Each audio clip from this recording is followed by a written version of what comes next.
Okay, thank you so much. Our viewers this morning, good morning once again.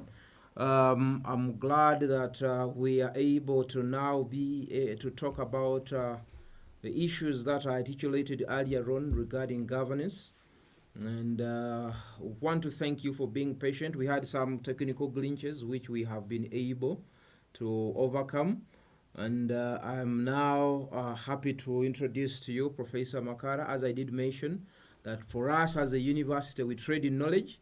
Therefore, the experts that we bring to you are definitely going to enhance your understanding of some of the key issues that affect us in a day-to-day environment.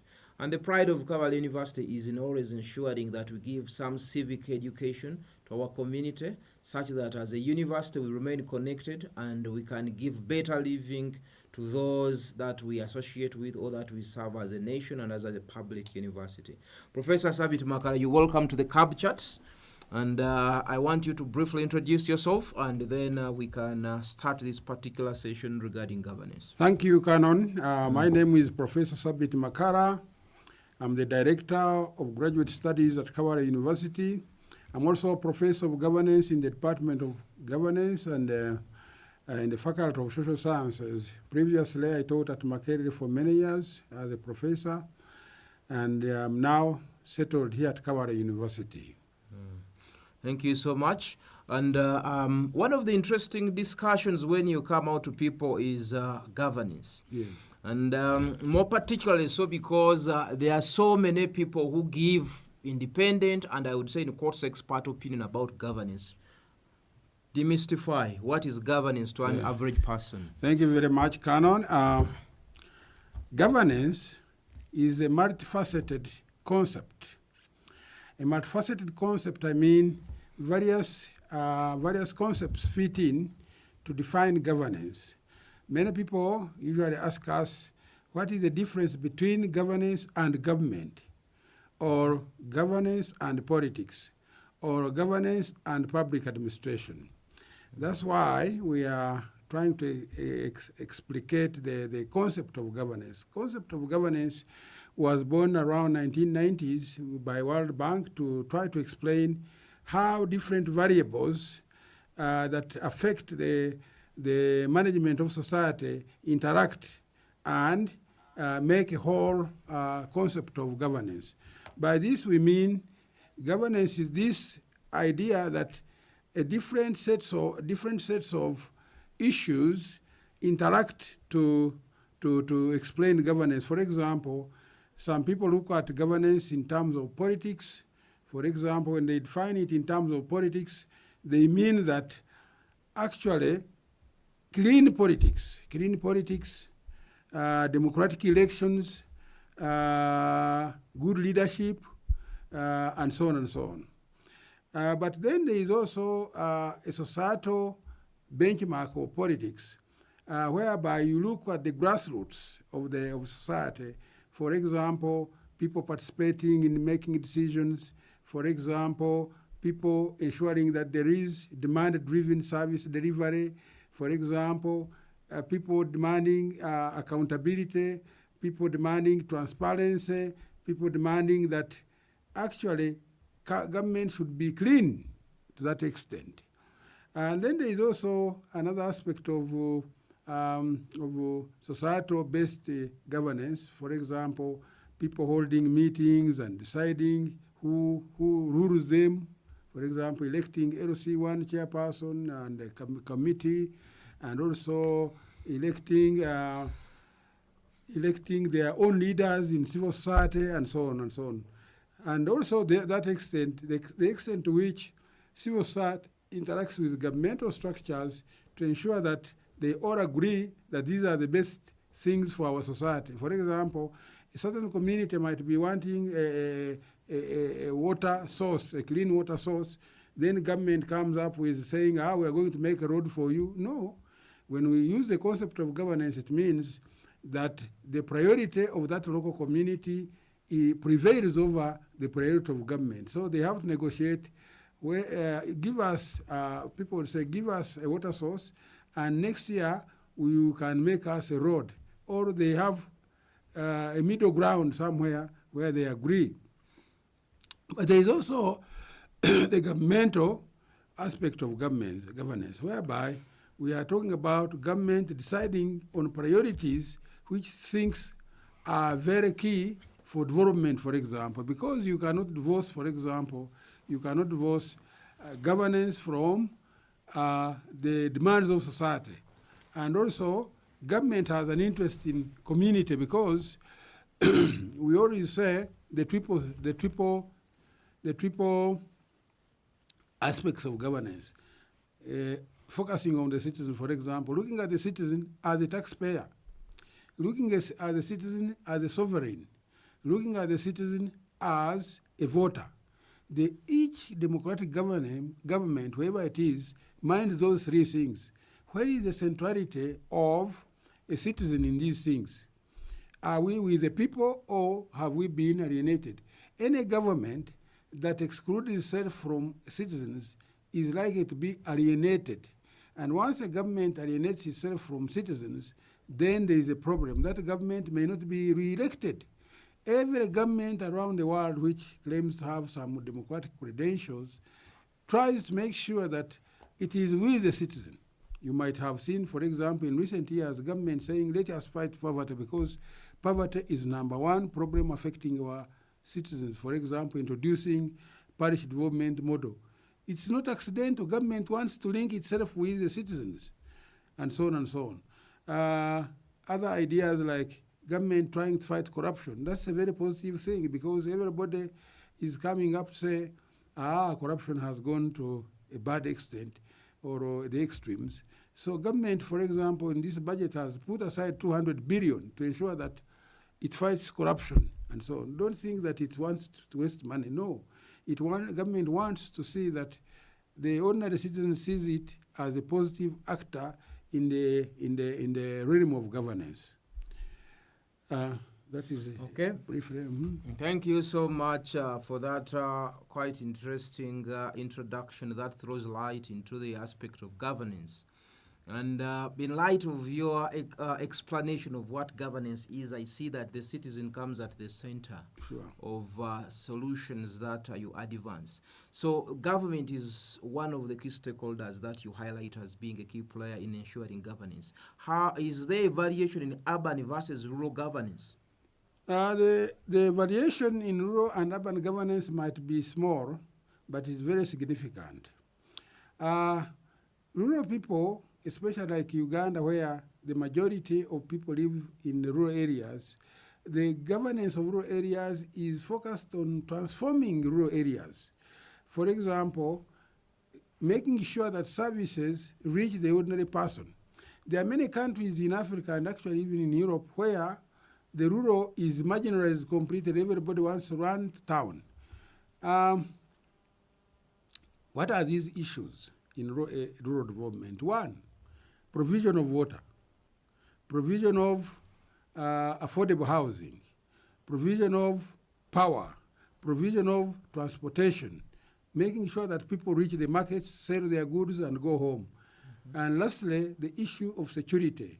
In many countries, people don't want to live in the rural areas because they are criminals, there's a high level of crime, stealing, and so on. So people run away from rural areas. But most importantly, the issue of rural development, whereby the rural people want to be assured of income. What the president, for example, of Uganda has been doing in recent years was to make sure that the rural people also have an income especially through agriculture, trade, and other activities, economic activities. I think he has done a great job in making sure that the rural people get enlightened about their possibility of making more money than even those people who are in the town. In Uganda, when we talk of urban development, we have key issues which we can emphasize. There is a concept which we call push and pull. Push and pull means if you are in the rural areas, you are really desirous that one day I should live in urban areas, because when you people come from urban areas like Kabale, you are looking nice, you have cars, you have nice clothes, and so on. That one is what we call push and pull. And in that concept of push and pull, there is also what we call twilight concept.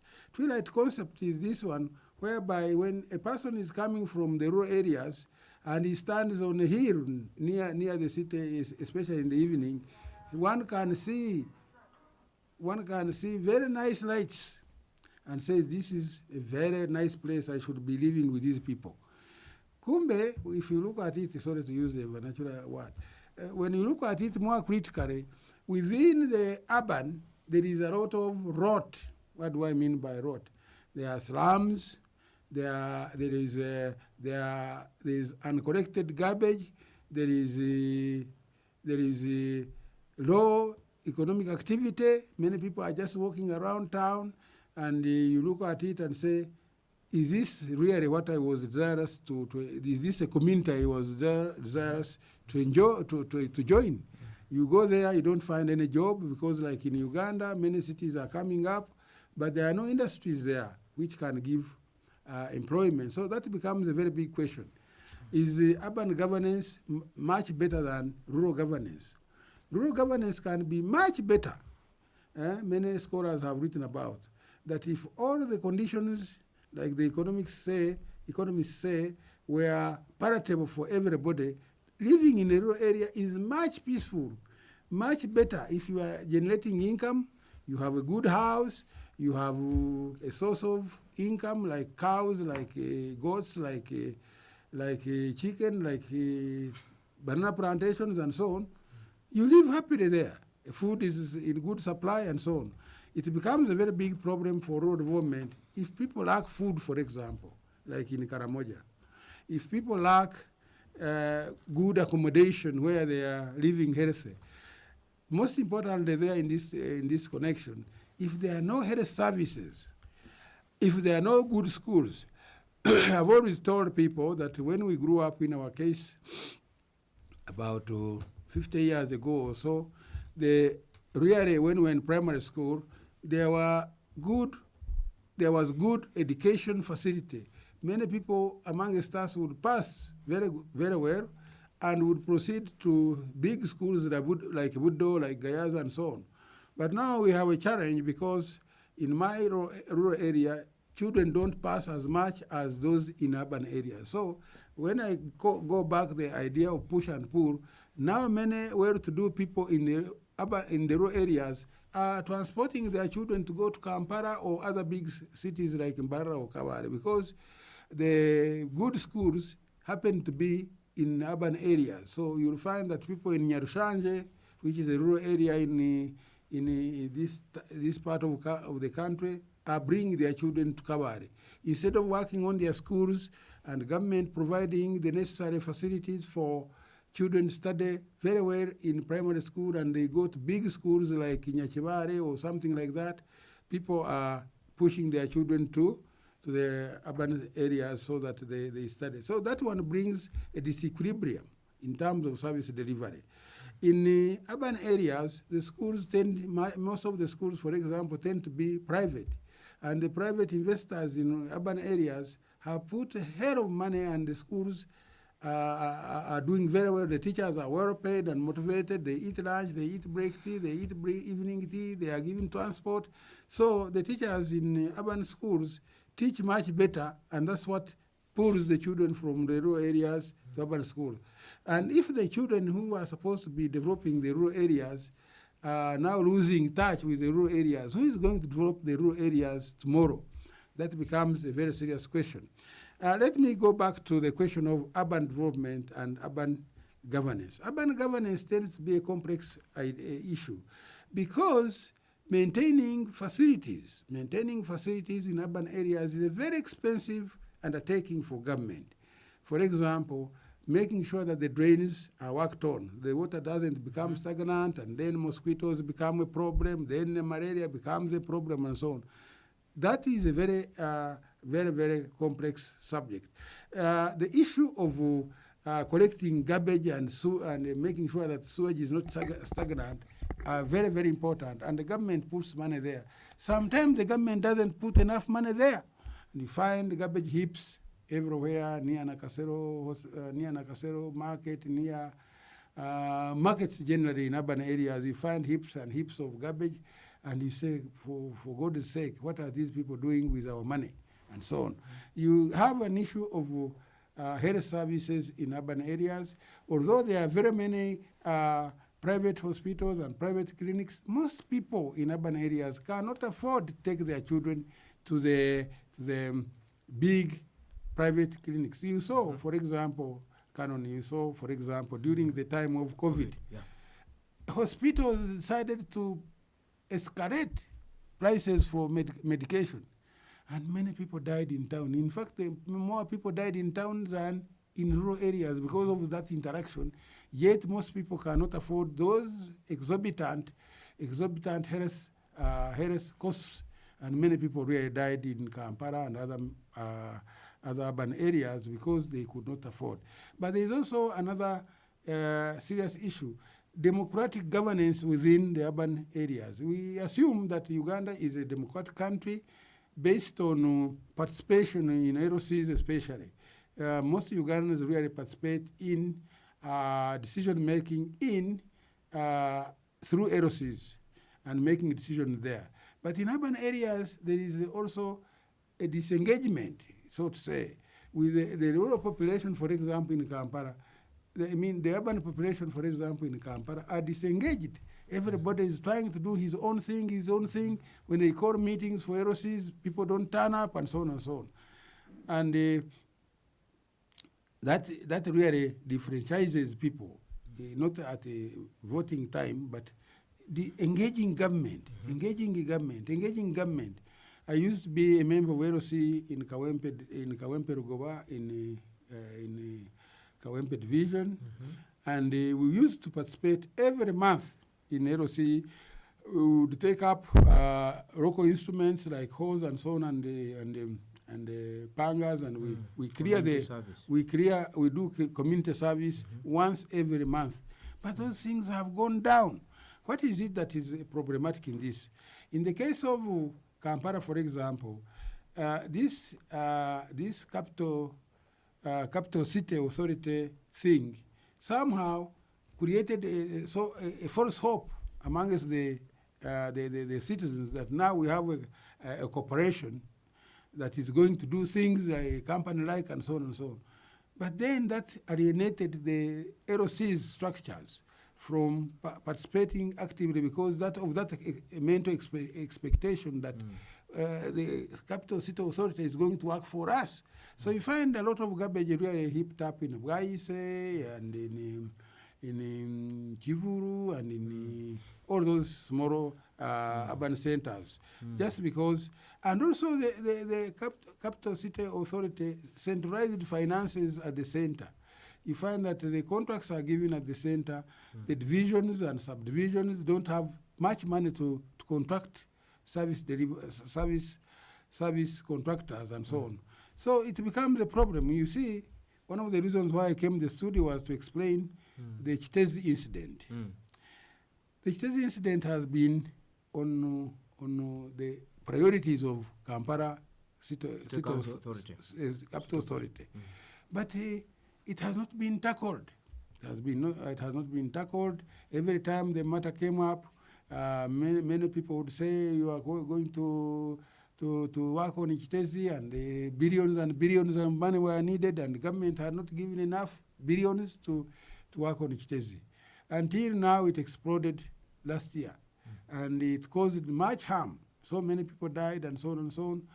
And you know, that Chitezi place as a dumping ground had been around for a long time, the extent that really people in that area were so much inconvenienced by the smell from that Chitezi dumping ground, and the government was doing nothing about it.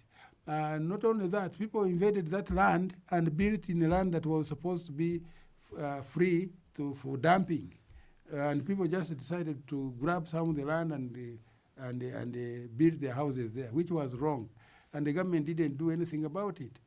And again, it was politicized. The local politicians in in the capital city authority were saying, no, this is not right to take away people from that land and put them somewhere and so on. And until it exploded and we lost so many lives and so on and so on. So now government must work proactively so that they identify a big piece of land. Already there was a tendency after the Chitezi incident to try to dump the garbage in the Chisubi area and so on and so on. Mukono and so on. That is a sign of disorganization in urban governance. Literally, that garbage is a source of money. We don't know why the government and the capital city authority do not develop strategies for processing garbage into useful things. For example, much of the garbage, if it was sorted, Uganda's garbage is not dangerous because much of the garbage is vegetative. It's a bikuta or peels from bananas, from other foodstuffs. That can be a source of manure for this country. We are always importing manure from wherever, and we are importing artificial manure. But we can have organic manure in this country from our urban areas. I think that experiment was made in Fort Portal. I don't know how far it has gone, but people are saying it was a successful experiment at one time. I don't know whether it is working very well. But we, Uganda, as a country, we are very, very lucky. We are not talking about so much of industrial waste. Many of these cities in other countries, especially developed countries, are suffering with industrial waste and chemical waste and overused computer waste and so on. These computers, they have some elements which can be dangerous to human beings. But what we are saying is that if the government and the capital city authority and other cities were very serious and they were capitalized, they can process this vegetative material into manure and fertilizer. And so the disposal of our waste can be of a very big advantage to agricultural communities and even peri-urban communities who are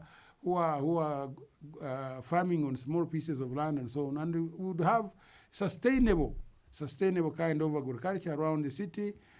People in our urban areas, especially Kampala, still have pieces of land around the city, in Mukono, in Buyogere, and these places, and for us who stay in Nakauka, it's real rural. We would benefit from our garbage by buying fresh manure from fresh peels and all that. Because what I'm trying to say is that we are lucky because ours is vegetative, but in other cities you are dealing with very, very toxic substances from factories, chemical factories, and so on and so on. So why are we not utilizing that opportunity to turn our manure into a piece of gold and make money out of that? It's a very serious issue. Now government has been trying to acquire a piece of land, I think along Kampala Masaka Road, but I think it is not yet successful because that piece of land, I understand, is very small and cannot accommodate the waste. And again, there is already a big population around that area. They need to be resettled somewhere if they are going, because as the garbage composes, it becomes a big problem for the communities which are around. But we have also poor education in terms of health education in these cities. To tell people that you put plastics here in one bag or a container, you put bottles in another container, and then the vegetative material is another container. If that education was done, even people would collect, ordinary people who have farms and so on would collect that garbage actually as it is if there were no plastics. One of the reasons why Chitezi had to explode was because more than half of the garbage is actually plastic bottles and plastics generally. So we have to educate our population who live in the urban areas to see that they sort out the garbage one for the bottles, one for the plastics, one for the vegetative materials. The vegetative materials would now not be a problem because the farmers from the neighboring districts would just carry away the litter if the sorting was done. But also now let's talk about the politics of urban governance. The politics of urban governance are very, very complicated, especially for Kampala, my dear Canon. One thing is that we have intriguous kind of politics in Kampala. The designation of the mayor and the councils and so on was made possibly in bad faith. Why do I say in bad faith? So because ideally under that Act of 2010, it designates the mayor as a titular head of the city. One who should not be making so much decisions and so on and so on, and all the powers were transferred to the executive director. Remember that the person who is connected with the people, like we started arguing from here, is the politician who has been elected, who should mobilize the communities and tell them the right things to do, and so on and so on and so on, have town hall meetings and all that and all that. But now this one was also taken to the executive director. The executive director is basically a technical person for planning, for making budgets, for ensuring expenditures are transparent and they are used for specific issues and so on and so on. So the accounting officer should not have been designated to be the one to work into the community. That power should be left the councillors and should be left the mayor and the deputy mayor and so on. But there is a way multi-party politics in urban areas has also affected us as people who live in urban areas. If the people tend to, for example, to elect a mayor who is on the opposition, to some extent the government will be also working to pull him or her down. And that pull and push, in a different context now, means that services are affected because people are very busy arguing on who is supreme. Is it the ministers of government who are... Kampala has so many ministers, for example. Why should all of them? Yes. Kampala has so many ministers. You cannot see the boundary between the mayor and the ministers. Did we need really ministers for Kampala, for example? Because if there is a mayor, he should be the head of the city, and he would be mobilizing the population. But there has been a tendency for many years for Kampala to be dominated by opposition politicians, from the mayor through the councillors and so on and so on. So the government has that fear that if these people continue to dominate here, they are going to overrun it, and they politicize it, and the opposition becomes much more dominant than government and so on. So these factors, political factors, actually affect urban governance, especially in Kampala. There has been a young man who has written his PhD thesis, which I examined from MI, and he was talking about those things. So the issue now is, how does politics really affect the urban governance, especially of Kampala? And how do we now come in to rectify as citizens? Because you put us at the center of the governance. Yes.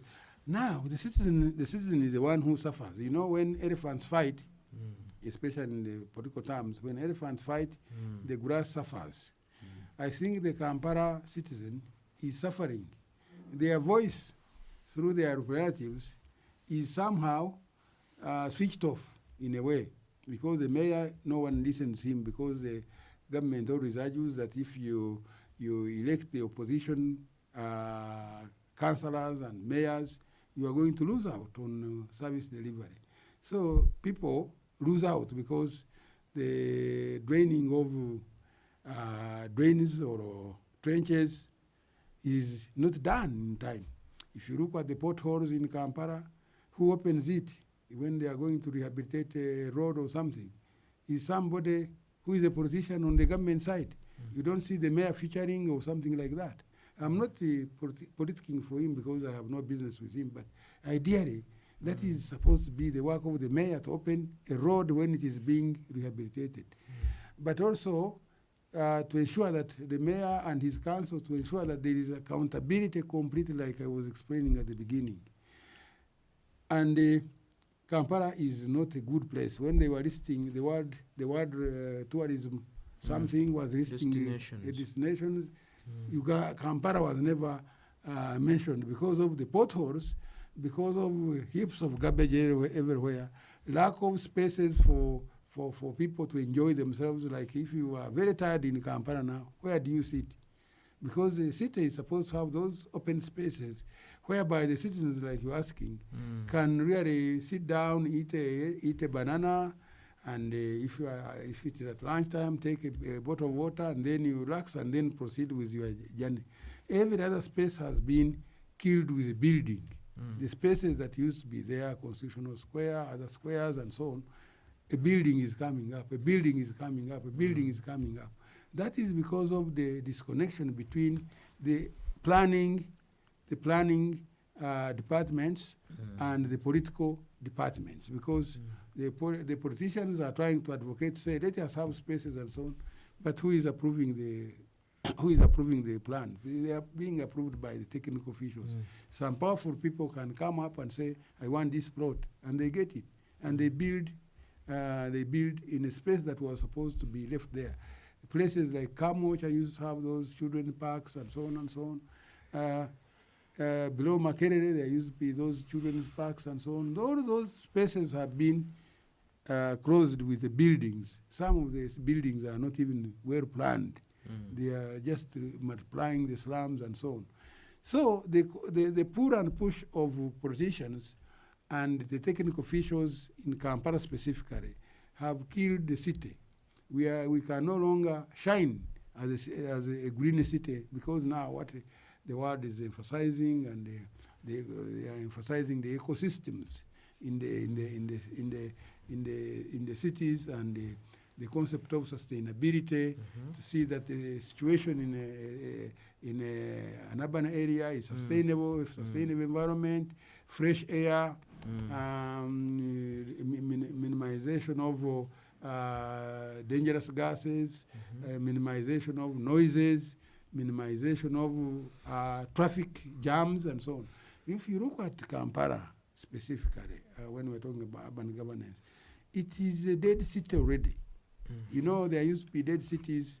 When I was in Liverpool, those days when I studied there, Liverpool was being revamped because it had become a dead city in the past. So Kampala, I think the right thing for the government is to plan a big space outside Kampala where we can have a city. Maybe decongest it by creating urban outposts, or like maybe in Tebe area, Wakiso area, if it can be planned, where Matuga area and so on, Mkono areas, so that if there is good planning, then those can be the central places instead of Kampala being the central place. And if you did that, then you do, because now government under the Kampala Capital City Authority created a metropolitan area. But that metropolitan area has not been planned as yet. So it is likely that those metropolitan areas are also going to be as dead as the central business district of Kampala. So you are trying to cure a problem, but you are also creating another problem. You see? So one of the things that the government should really focus on is urban planning. To say this area is for this, this one is for that, this one is for that. You see, for example, industries should not be at the center of the district of Kampala district or Kampala city. Industries should be in the periphery. In the periphery, I mean, it may be somewhere around Katonga there, maybe somewhere near Njeru, Mbarara of Mukono there, and so on. But still, people are struggling to create industries in the central business district of Kampala.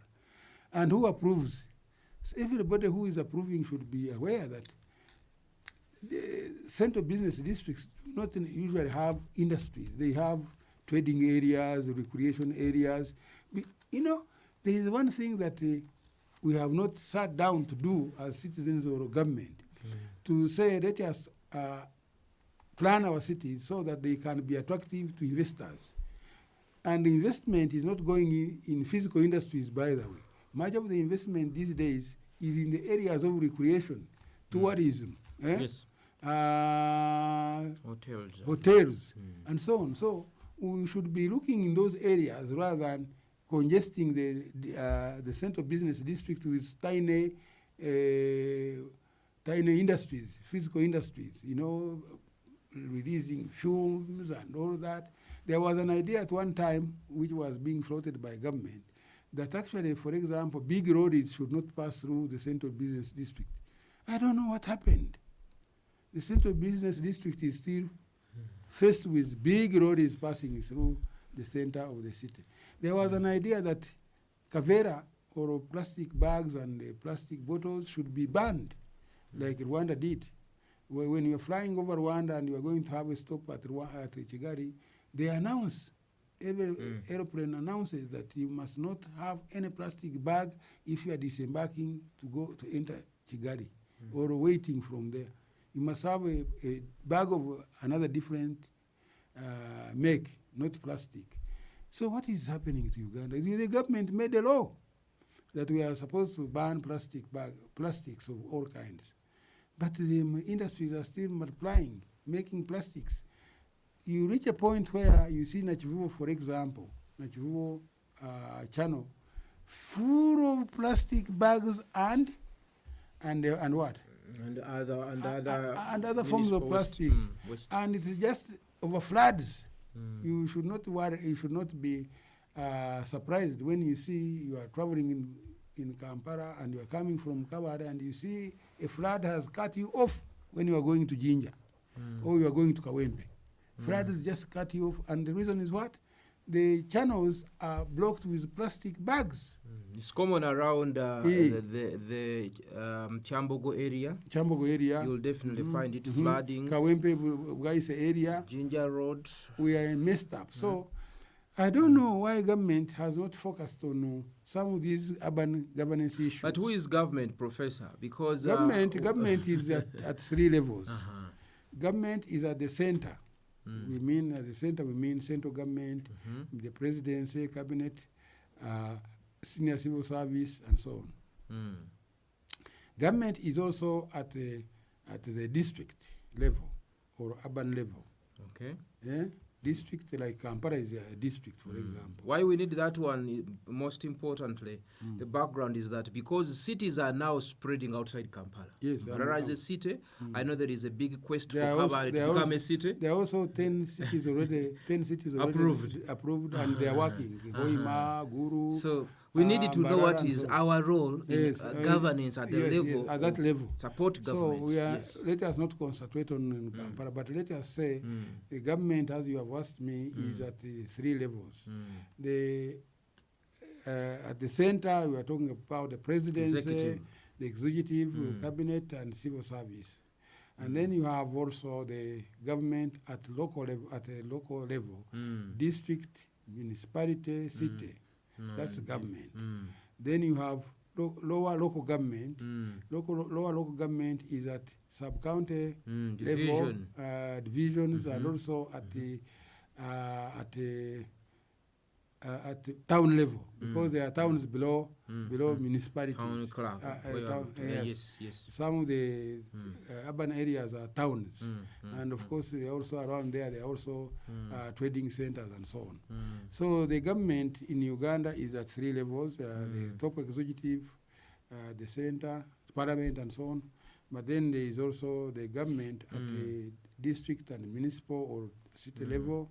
But also people's government at the lower level, lower local government, which we call sub-county and towns. So those are government. But you see, there is a challenge here when I'm designating local governments. There is a challenge because most in Uganda's system, the central government has taken a role of collecting all the taxes. Okay. And the government cannot, even if any lower government cannot function without money. So what the government decided was take over most of the collections of taxes and put them in revenue authority. One time I was giving a lecture here. The Central Collection the Fund. Central Collection Fund, consolidated fund. Consolidated. Even Kabale University, when it collects money, it takes the consolidated From fund. tuition to through every single cost. Yes. Now, that was a wrong decision by government. Because the government now decides for all other governments to give them, this is yours, to cut pieces and say, Kabale, you have this one, Mbara, you have this one, Kampala, you have this one, Jinja, you have this one. And those funds tend to be small. Wasn't it in the spirit of enhancing accountability? It could have been in the spirit of enhancing accountability, but also when you come to appropriation, where the cutting takes place, the priorities of central government become much more prominent rather than the priorities of the local governments and people's government at the lower level, LC1, LC2, LC3, and so on. Previously, you see, we are talking about decentralization. We have been talking about even here impliedly that you see, if you are talking about government that matters to the ordinary person, is LC3, LC1, Division level. and division level. But you take example of Kampala, divisions have no budgets, so to say, for implementing activities. All the contractors are contracted at the center. Now, how do you know that this is a priority of Kawempe? How do you know that this is a priority of Nakawa? How do you know that this is a priority of Machindi, and so on and so on?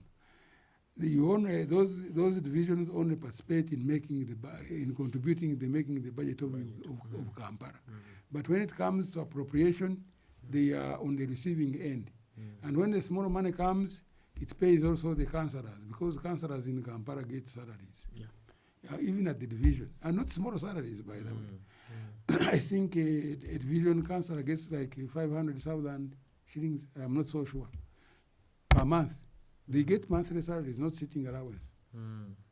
At the Kampala Central Division, at the Kampala Center, at the Capital City Authority, they get millions, a few millions. So using the current system, what are some of the possible avenues through which citizens can now be able to benefit in participating in decisions?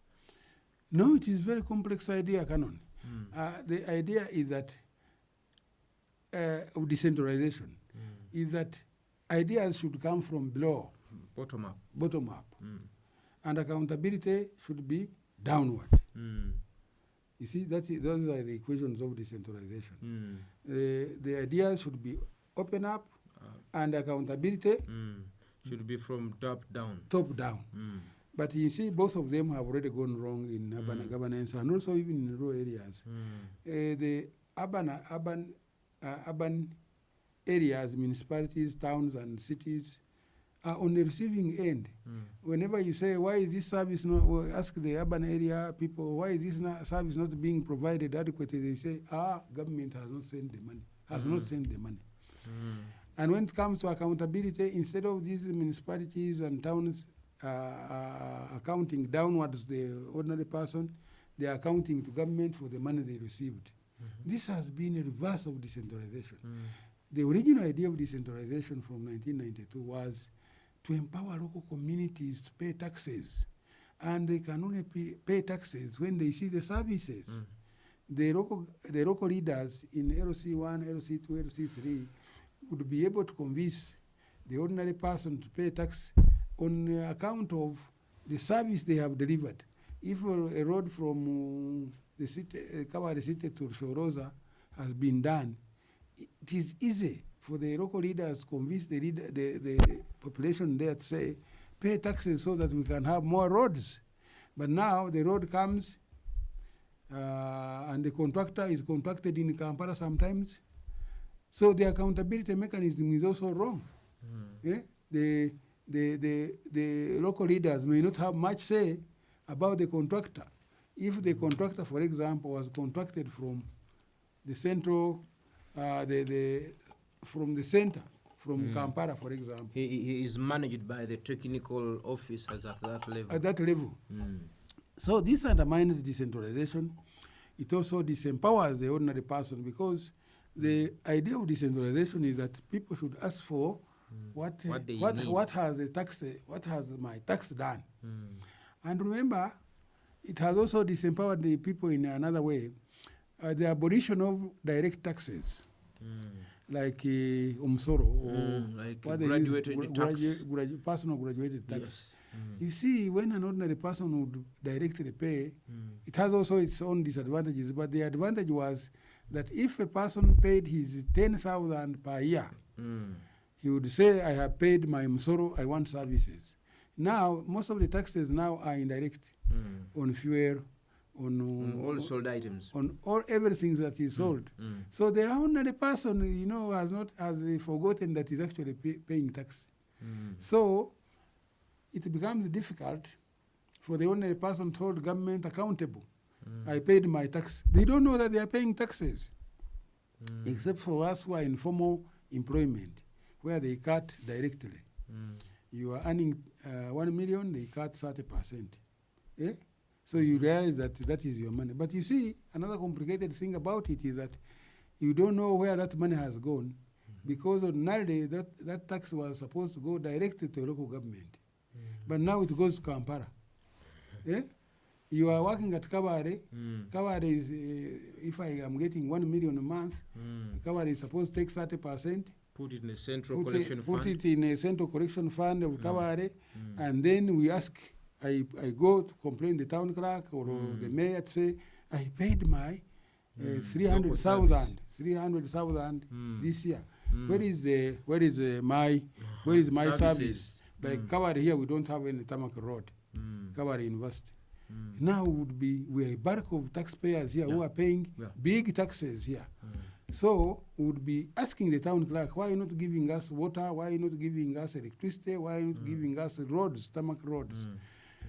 Because we are a bulk of taxpayers who pay big money for that matter. Annually. And now, no, for us we pay monthly. No, we do monthly. There's a monthly deduction, but also the local service. And also the local service taxes. Local service, yes. And other taxes.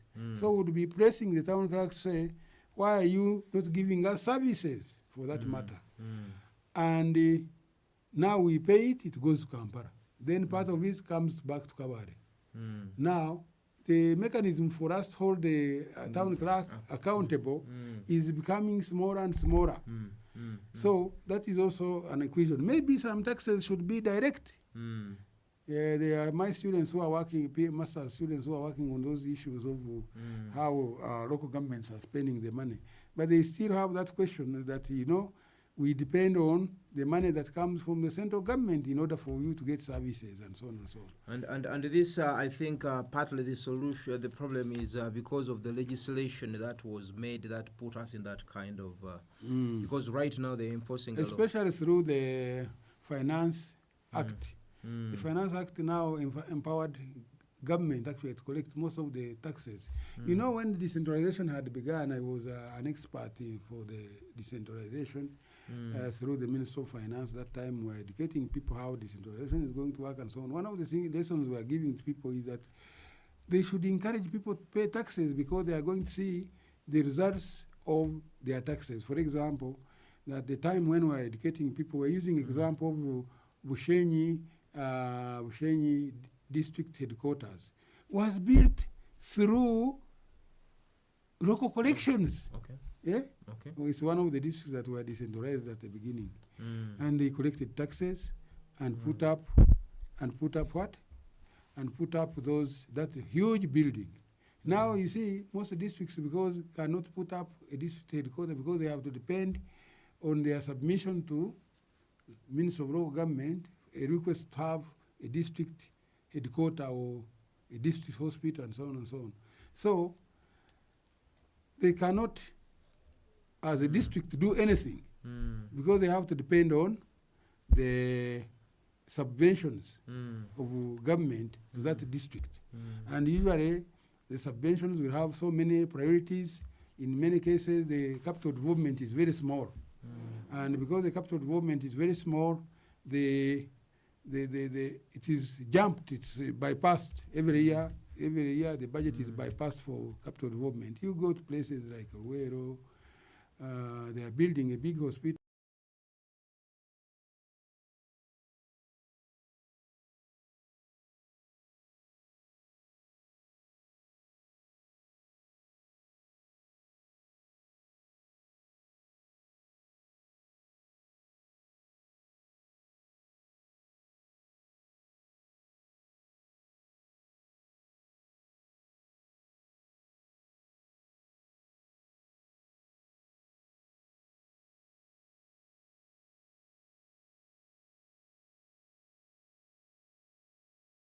Taxes from bicycle riders, from border, from, you look at it as small money, from market vendors, from hawkers, from trading licenses, and so on.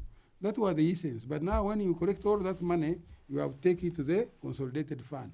And you never know how much fraction the central government will send for you. That's really the challenge for both rural and urban local governments as we talk now. Yeah, but now from the explanation you give us, and one would wonder, do you see that the creation of more cities, which is in a way multiplying the urban centers in the country, is it really going to increase accountability on the central government? Or do you see that as citizens we might be benefiting more from this given the existing laws? I have a different opinion on this, of creating so many small local governments, especially the municipal local governments or cities.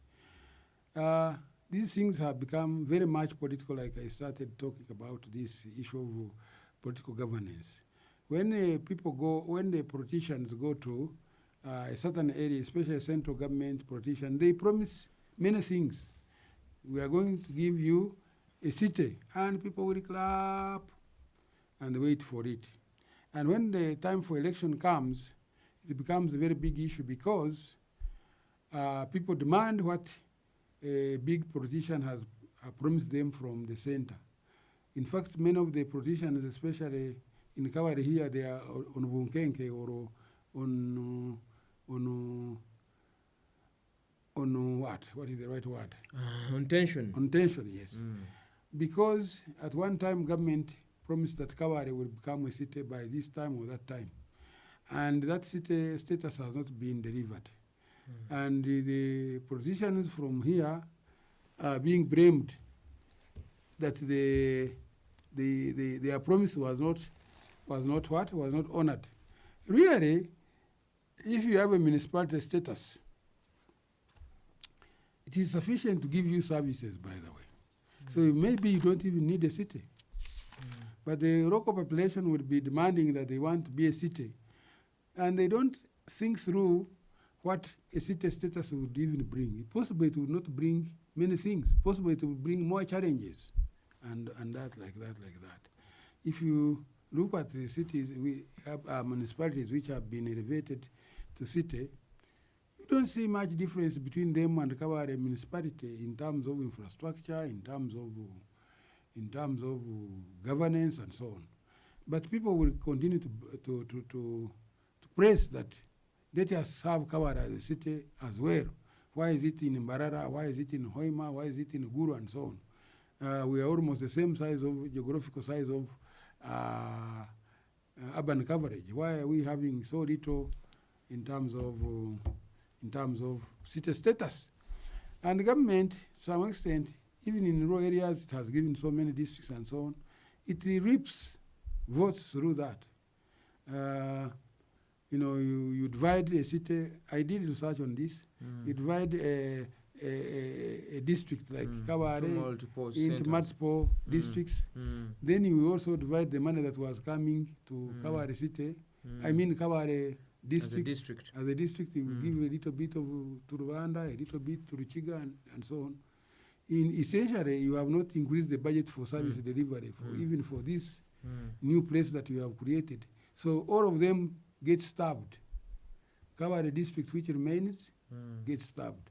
the new districts of Rwanda and Ruchiga, they also get starved. In terms of service delivery, you have not added much. Maybe they add little on each of them, but service delivery gets starved because also you have increased the number of public servants, civil servants who are working in those districts, and so on and so on. So the money that comes actually goes to pay for the civil servants' salaries. And when you look at the side of service delivery to your people who are talking about the citizens, there isn't much improvement. The old hospital, like in Muhanga there, which was there, is the one which remains there. The little hospital that was there, like in Rwanda there, at Rwanda, is the one which remains there. Kabale district is lucky because it houses the regional hospital and so on. But that was already there anyway. So we would be interested in seeing that if you create a new urban area or create a new local government, the services are amplified, and people see roads being cut, and people see the new hospitals coming up. More resources should be allocated. And then, the schools being modernized, and, the extension services being extended, and so on and so on. Then people would say, we have the benefit of getting a new district or a new municipality status or city status.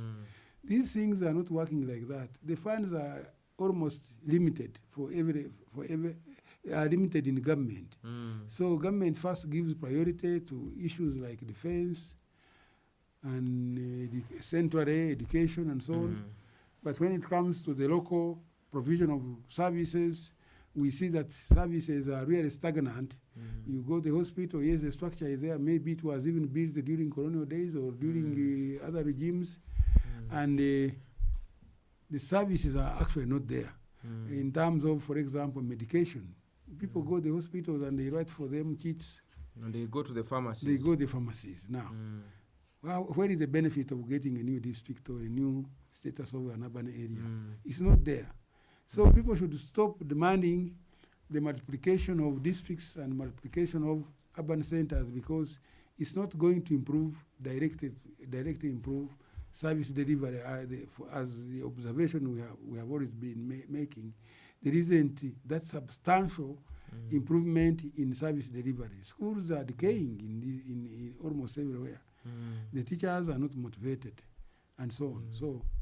So you raise interesting discussions, but I don't know whether they are falling on good ground, knowing that almost every city that was passed, people are calling that we need our cities, we need the cities. So probably it could be an interesting discussion for further engagement. But I wanted to have one or two questions before then we can ask some of our participants on the call if they have one or two, because time is against us. The issue of utilities remains a critical one for governments in urban areas and in urban governance, because some of the major challenges that you see all over the world are with the municipal pollution from the household waste. Now a city like ours, the main capital has the industries adding on to that, and we see this and more becoming critical. How are we going to solve these problems given the scenario we are in? The scenario of having polluted cities, cities infested with garbage, cities infested with the lack of drainage and so on, is still with us. Part of the reason is that actually there are no proper urban planners, or government has not engaged urban planners. In fact, some of the universities like Makere produce urban planners, but most of the urban planners are actually not employed. And yet we are multiplying cities. Each city should have a multiplicity of urban planners. Maybe an urban planner per division of the city, or per division, or urban planner per division of a municipality and so on. But these ones have not been utilized or empowered, because the office of an urban planner is supposed to be so critical and central to tell the government of the urban area or tell the government of the center to say, here, look, you are not supposed to put a building here. This place is reserved for future use for example, a public hospital or a public school and so on. I have always given an example that Kawempe division, where I have lived for more than 20 years before I left it, did not have government primary schools. In fact, there is no government secondary school in Kawempe division. So those would be the concerns of, yet the policy of government is to have a secondary school per sub-county. And the division of a city is equivalent to a sub-county or even bigger. But I can tell you from my own experience that Kawempe division does not have a government secondary school, so to say. And it's There is only one government school which is subsidized as, but it is a Muslim government, Islamic government school. It belongs to Muslims of Kawempe. Well, you can correct me if I'm wrong, but there is no government school in Kawempe division in terms of secondary school. In many areas like Bwaise, which has a sparrow of a population, I think in their hundreds of thousands, there's no primary school in Bwaise area, which has a population of close to 500,000 people. So sometimes, as you are pointing out, asking for a municipal status or asking city status. I think the big demand is for city status. Status is just a fashion. It hasn't reached that level where you would see that this is transformative, especially transformative of infrastructure that affects positive affects the ordinary person. For example, if you are going to plan good roads in a city, you must have walkways for the people. Where have you seen walkways for the people in these cities of ours? I think Kampala is trying to do one out of the ADB funds. ADB means the African Development Bank funds. They are trying to do that and putting the street lights and also putting into the whole KMP area. In the Central Division. But outside Kampala, where are you seeing the walkways for the people to walk on the sides? So one of the explanations for many accidents actually is because people are crossing the roads anyhow. There are no zebra crossings and so on in many of the cities. So our listeners, we will just ask that if you have a question, please do type it in the chat, and we can probably take one or two because we are time bad. We want to have your participation. When you start discussing issues of governance, probably there are a lot of pertinent issues, and it may take more time than we might be having. But like I mentioned, that these sessions run weekly. Probably at another stage we can be able to have Professor Makara here again, and we can expound this further. So if you have a question, please do type it in the chat, or you can raise your hand and we can give you a green light so that you can ask directly. But before I can get to you, how are we supporting the communities in discussing the issue of sustainability? Because eventually the pollutions that we see in our urban, rural settings are largely because of our activities as human beings. So we do believe that it is imperative that as citizens, we realize the responsibility we have to play in sustainability, not just because of cities, but also of the communities where we live. In a place like Kabale here, you'll definitely realize that if the town is not probably municipality cleaned for a couple of days, you'll have accumulation of wastage, refuse, waste from homes, towns, and all the other issues. And it is, I think, one of the pertinent issues that we have to solve. Chitezi was a big one, but our cities are not going to get even smaller. They're going to get more and more people. Now we want a city in Kabale, and with it will come some of the vices you have been able to mention. And we need to know as Thank you, Canon. At one time, I think even in the 90s, the urban population in Uganda was only 4%. And mainly, people living mainly in Kampala. The bulk of people are living in Kampala. Now, it is anticipated by 2030, A third of the population of Uganda will be living in urban areas. That is a very critical point, my brother. A third of the population will be in Uganda will be living in the urban areas. In some other African countries, isn't that good for a middle-income state? It has come to that point. In other African countries, actually the population of some of the countries already almost half of the population of their countries. We are still lagging behind, but maybe for a good cause or maybe for many other reasons. But the population, urban population in Uganda is expanding tremendously. So what does this mean? This means it takes us the other idea which I was talking about earlier of twilight attraction to the cities. Every young man or woman who finishes his or her diploma or finishes senior 4 wants to live in Kampala or Kabale here, Kabale city. In the city. Yeah.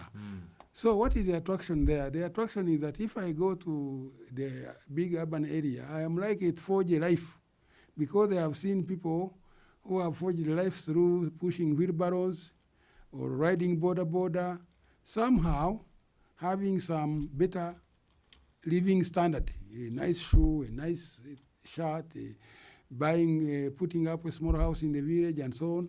So everybody is moving towards urban areas. The tragedy, if I can use the word, of our urban expansion is that it is not backed by history. Most of the European urban areas were pushed by industrialization, people moving from the agricultural lands, joining the industrial revolution and joining the expansion of industries near the cities of their places. In Uganda, it is really the reverse. People are moving the city, finding some room, sleeping, and waking up to walk the city or whatever urban area in order to make ends meet. Somehow sell groundnuts, somehow sell bananas, somehow sell greens, and so on. That is not the way urbanization is supposed to take place. Urbanization is supposed to be supposed to pull people from rural areas, because it has better employment opportunities. In Uganda, most of the cities have expanded without equivalent expansion or bigger or better expansion of urban areas, I mean of industrial areas. Now we have a complex there. If you have so many people living in urban areas without corresponding industrial establishments, you are going to have a lot of crime. Yeah. You see? You already have it. You are going to have a lot of crime. You are going to have a lot of vagabonds along the roads. I think Jati is actually picking them here and there. Say, why you do seated there? Why you? Ordinarily, the person walking in the city should be free to walk there. But because these people are just playing matatu and possibly playing pool and all that, the security apparatus looks at them as dangerous and so on. But they are in their country. They are in the urban area.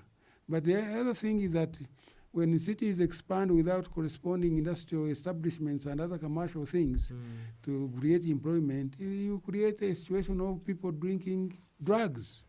It is now becoming a very, very serious issue. Young people consuming drugs, engaging in homosexuality and all those kind of things, things that are considered criminal, is because people are redundant, they have nothing to lose, they are just there. And we don't see opportunities being expanded in the urban areas. In fact, when the president is giving out money for parish development model in the rural areas, that model should also be rolled over to the urban poor, just like they did during COVID for the urban poor, to give them supplementary foods and so on. That way, the president has been doing a project of skilling the youth. That is commendable. If you have so many youth who can be able to do some things on their own and sell something, except that you see the skilling project is really tends to be limited to some few people. It should be rolled out massively. You create carpenters, you create shoemakers, you create plumbers, you create masons, you create electricians, and so on. Mm. I think that it is high time that the president and the government think through urban opportunities for employment. He has done already very well by creating skilling, but it's a drop in the ocean. You see at one area there is a place, there are about maybe 50 or 80 people being skilled. What will the 80 people, okay, they'll get something, they'll do something, but it should be massive.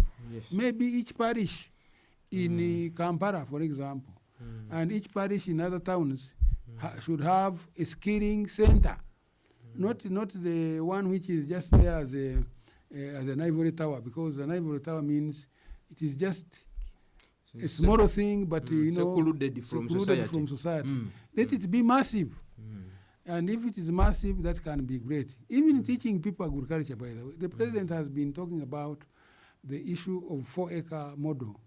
But nobody is on the ground to teach people after he has mentioned it, to teach people. I don't see extension workers in my village where I come from in Tungamu, teaching people exactly what they can do with the 4-acre model. I think it can be a game changer, but nobody is picking it after the president has mentioned it. The LOCs, the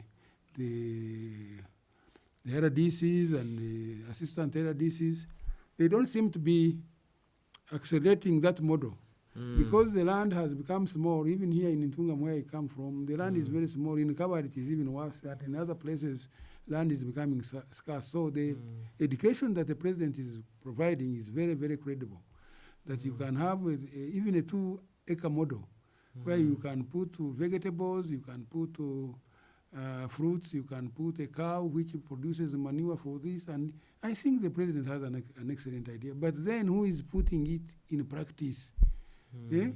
Now the coffee has become a very big attraction in agricultural cycle. But no, the seedlings are not there. The manure is not there.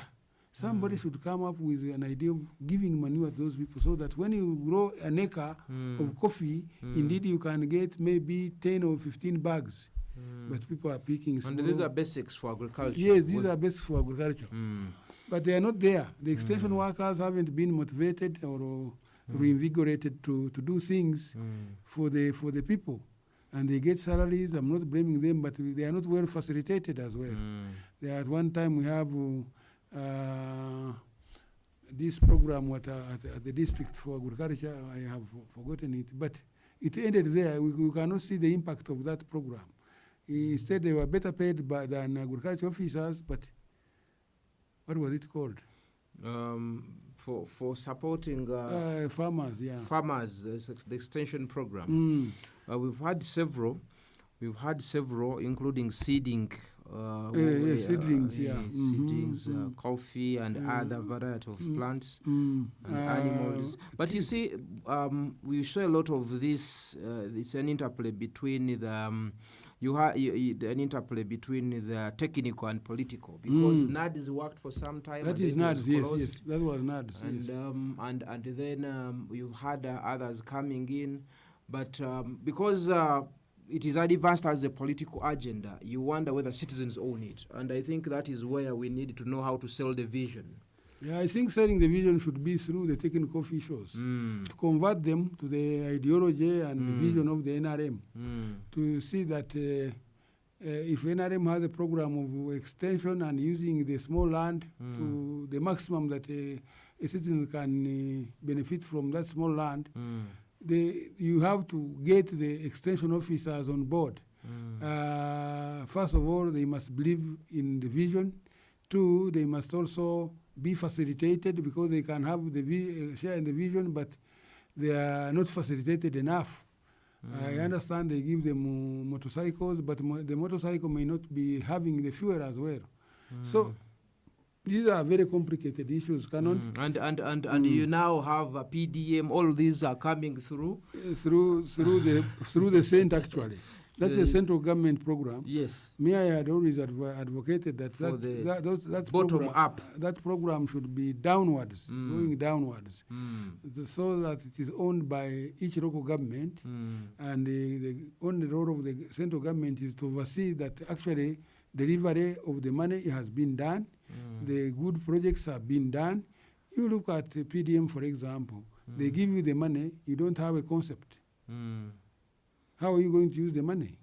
So the empowerment itself of the people has not happened. The resources because we there. are depending on for PDM, we are depending on people, sensitizing people from Kampala. How is somebody going to drive a fuel from Kampala up to Ruchiga, and he covers maybe one parish, and he goes back? Ruchiga is very close. Talk of Buchimbiri, somewhere in Chisoro.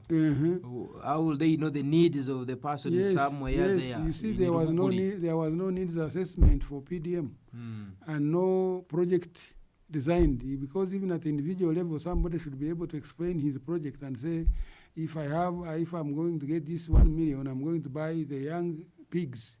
How do they? Piglets. The piglets. And these piglets, I'm going to multiply like this. I'm going to buy feeds. I'm going to do this and this. But the LOC simply recommend somebody to get the 1 million, and somebody had not conceived the idea of how 1 million can work. Secondly, that person thinks that 1 million is a hell of money. And therefore, since I have got a hell of money, let me first solve my problem, because my child had been sent out of school the other day. Let me solve that immediate problem first. By the time he or she is trying to invest, he's only going to buy one goat without even a he goat to mount it. And the goat is not going to multiply. So by the time government comes back to ask for them 1 million back into the kit to saturate as gone to other things. As the concept is, it is already gone to the school fees. So it's a very big challenge, my brother. Yeah, it's a serious one. Our viewers, I don't know if there is a question, because we are time bound. I'm sorry, we have to wrap this up. In the next 5 minutes, we cannot have enough when we start discussing issues of governance, because I am sure that there are several of these that stem right from our households, and the discussion can go until roosters come home. Please do let me know if you have a question. Otherwise, I'm going to now ask Professor Makara to ask us through the program offered at Kabale University. How are we now able to speak to some of the needs of the community as a university? Thank you very much, Canon. The Kabale University is striving to become a premier university, one of the best in the country, but already it is one of the best in the Western region. So there is no doubt that this university is moving to the highest levels of education. I must mention that we are a lucky group, or a lucky university, because the other day our beloved Vice Chancellor Joy Kwesiga was elected and appointed chairperson of the National Council for Higher Education. That is how far we have gone now. Many of our professors are on various committees of the government and on different regional bodies and so on and so on. So Kabale University boasts of more than 130 PhD teachers out of like 400. We already have more than 130 PhD teachers here. And many of our staff are also being trained to the highest level of education of getting PhD, both from here and other universities. We have more than 13 professors. We have, I think, about close 25 associate professors. So as regarding the numbers, we have about 7,000 students here. But most important, let me talk, since my time is not okay, let me talk about postgraduate training. I am the director, postgraduate training at Kabale University, and we have 11 faculties which have masters and PhD are here, including engineering, including medicine. Medicine particularly, our students have been overperforming others during internship. It is on record. You can check on Kabale website. Our students have been excelling everywhere they have gone to do internship. And we are already being praised by government as one of the universities that produce very quality medical students.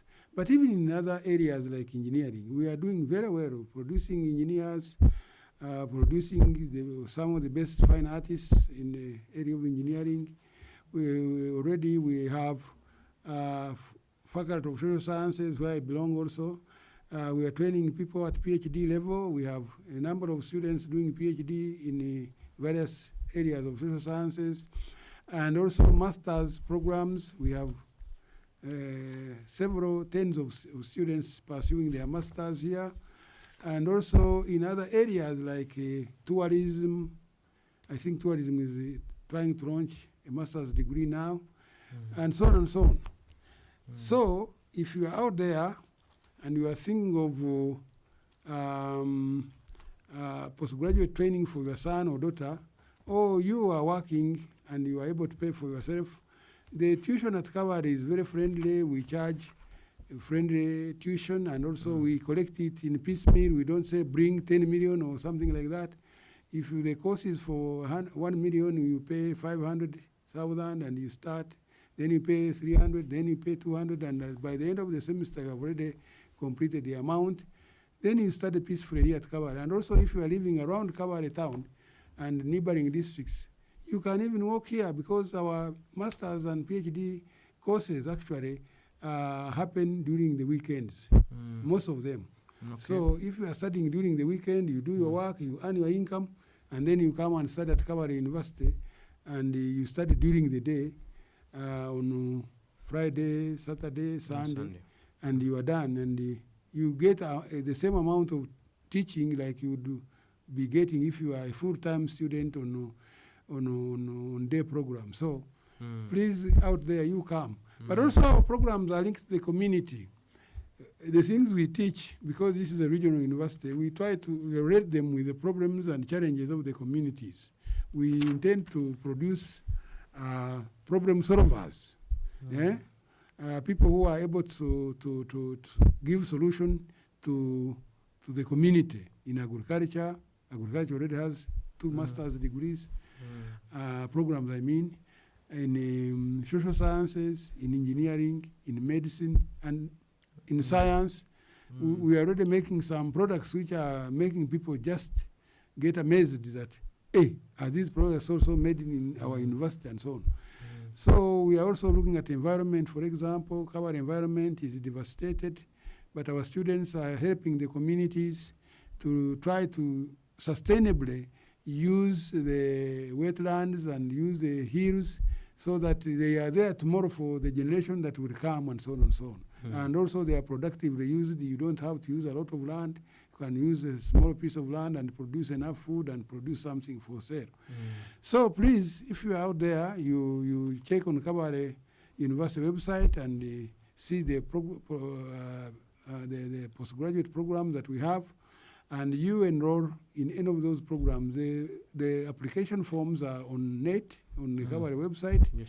You can download it, go to the bank, pay for the application fees, attach your receipt from the bank for application, and then you are enrolled into the program. Thank you so much, Professor Makara. Ladies and gentlemen, it was nice having you on our KABChats this particular week, and as we normally do, we normally record the streaming, and it is uploaded onto the university website. So probably if you came in after we had started, you will not miss a word, because the link of our discussion today is going to be uploaded for further engagement.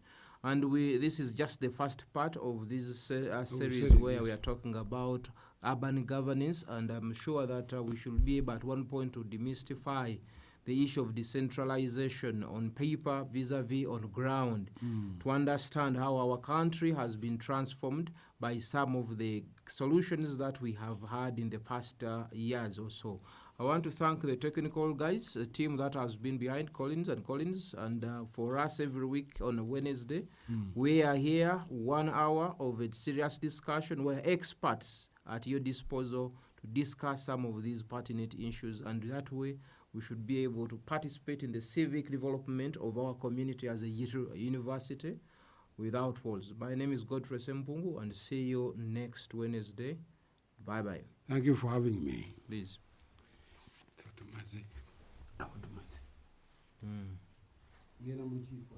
Hey, tulina nyingi.